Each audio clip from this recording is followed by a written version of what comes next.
Panitia Dinas Pendidikan Kota Palembang saat ini telah melakukan sejumlah persiapan guna mendukung program wajib belajar 13 tahun dari pemerintah dengan melakukan evaluasi serta sosialisasi ke seluruh PAUD yang ada di Kota Palembang.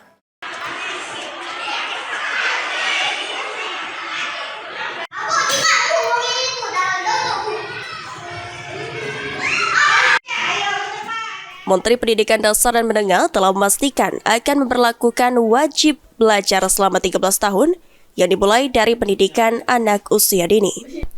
Untuk mendukung program tersebut, Kepala Dinas Pendidikan Kota Palembang, Andrianus Amri mengatakan, jika Distrik Palembang telah melakukan evaluasi kepada seluruh PAUD di Kota Palembang yang berjumlah kurang lebih 700. Selain evaluasi, sosialisasi juga monitoring dilakukan untuk mengetahui kendala yang terjadi terutama mengenai administrasi dan tenaga pendidiknya. Terkait persiapan itu, Dinas Pendidikan Kota Palembang sudah melakukan evaluasi kepada seluruh PAUD di Kota Palembang yang berjumlah kurang lebih 700-an.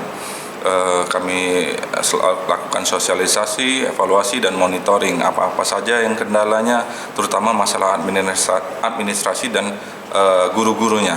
Nah, di sini kami Dinas Pendidikan sudah menginventarisir permasalahan itu, lalu kami akan berkoordinasi ke pihak provinsi maupun pihak ke kementerian untuk mencarikan solusi yang terbaik.